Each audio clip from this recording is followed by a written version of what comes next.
In today's video, we're not only canning a whole turkey, we're going to make some delicious turkey broth and some turkey and rice. So stay tuned to the end for the recipe. I purchased 2 turkeys at 29 cents a pound back around Thanksgiving. This one was almost 14 pounds for $3.97.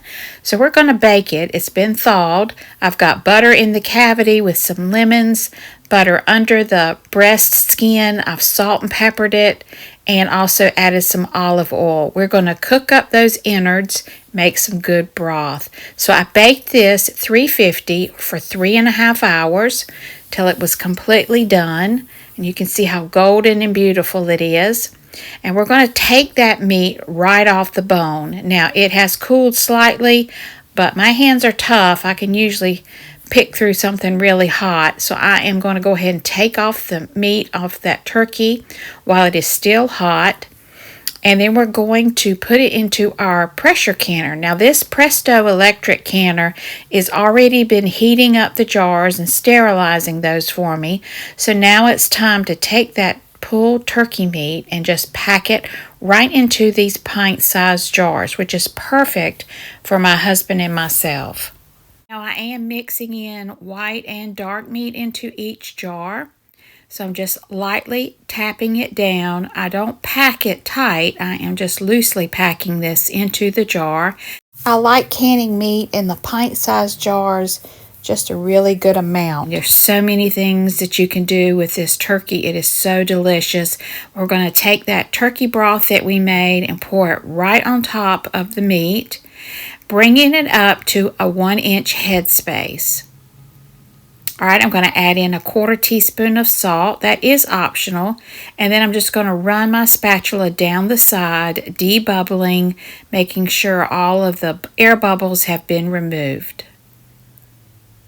All right, once we have debubbled, we're going to take a paper towel. I'm going to add just a little bit more to make sure it is at a 1-inch headspace.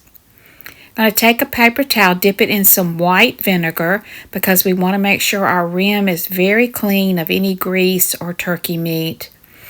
And then we are going to add on a lid. My lids have been sitting in hot water. So I'm going to take a lid up, place it right over the rim. And always check your lids, even though they may be brand new. Sometimes they have defects in them. So check your lids. Fingertip tight twist, and then now we're going to put this hot jar with the hot food right back into the canner. So I'm going to repeat the process, and now the canner is completely packed. I did get 6 pints out of that one turkey. We did have dinner too, and I put up 2 jars of broth. So I've loaded the electric canner. I am locking it down. And this is such a great canner. I'm going to leave a link below in my Amazon storefront because I love this canner. It works so great for water bath and pressure canning.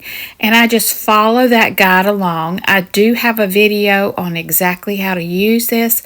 I will link that in the description box below if you'd like more information on this, but it practically does it for you. You don't have to worry like you do with the big traditional pressure canners. So I set it and then I put on my weight. It does the 10-minute steam vent. There is the little quick chart that I hang up when I do this to make sure I'm doing all the steps correctly. Once it has vented for 10 minutes, you put the weight on just like you would do a normal canner, and then you hit the start button and it takes off from there. All right, the canner will count down and then beep and let me know it's time to put that weight on. So using a towel, because there is steam coming out of that vent, I drop the weight on and then turn it to the canning position. Sometimes it's a little hard to pop on. Put it in the canning setting and then hit my start button to let it know that it's ready to pressure can, and then it will build that pressure up to 10 pounds inside the canner and then start the 75-minute countdown. All right, after the 75-minute countdown, the canner automatically goes to a cool mode where it brings down the pressure and it cools. This process takes about an hour and a half. And so then it will beep 10 times and let me know everything is complete, and I can remove the lid. So there is the turkey meat all canned up with 2 jars of broth. So I've got 6 pints of delicious turkey meat. I'm going to pull these out of the canner. You can do turkey soups, turkey noodle, wild rice, tetrazzini, turkey casserole. I like to open a jar and heat it with some turkey gravy. Serve it over mashed potatoes. It's just a really delicious meat. When it's pressure canned, it is so full of flavor and tender. And then there's the 2 jars of broth that I will also use in all of my meals. So this turkey did great. I took the bones and the skin and put those in the crock pot. I'm adding in 2 tablespoons of salt, and then I'm going to add in 1/4 cup of apple cider vinegar, and this just pulls a lot of the nutrients out of the bones. This is the way I make my broth. So I'm going to put the lid on and then let this cook overnight. It was about 18 hours that this sat and cooked. So the next day when I got up, it was still going nice and bubbly. So we've got some delicious turkey broth, and I'm also going to pressure can this up to keep on the shelf for recipes. It is just so delicious. So we're going to take all the bones and the skin out and discard that, and then we're going to drain off that broth. Make sure we get all of the fat pieces out. So I'm just pouring this through a strainer and making sure we just have some good clean broth. Then we're going to set this on the counter and let it cool for a couple of hours until the fat floats to the surface. So now I got the canner filled again with pint jars, and I'm going to go ahead and set the canner to sterilize these while that broth is cooling on the counter. So I'll plug in that canner, put the lid on, and this only has to process for 25 minutes at 10 pounds of pressure. So I will set that on the machine, then put the lid on, and it will start getting those jars nice and hot and sterilized. So we'll put that, start the process, and once that has cooled down a little bit, I'm skimming off that top layer of fat. You don't want a lot of fat in your broth. And then I'm going to reheat this, bring it back to a boil, and then it will be time to fill the jars. So the canner has let me know it's time to fill the jars. So I'm going to take that lid off, and then we're going to start filling those jars. I am taking out the hot jar. I have reheated the broth. I'm going to go ahead and start ladling that in, leaving a 1-inch headspace. Pretty much the same procedure that we did with the turkey meat. We want to make sure we debubble, clean that rim, and then put on a lid and ring. Now this broth is good for soups. I love to use it when making dressing, and also a jar of that turkey meat is so good in cornbread dressing. And just so many different recipes that I like to use this broth. It has a much richer taste than the chicken broth.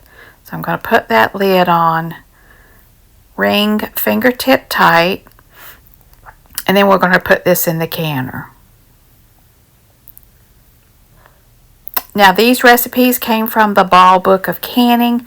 That's the one I always refer to when I want to know exactly the time and the pressure amount.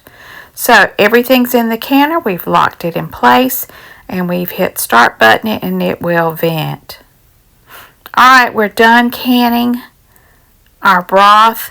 So I got 8 pints of broth in this canner today, which is great. And in a couple of weeks, I will do the other turkey that I have in the freezer.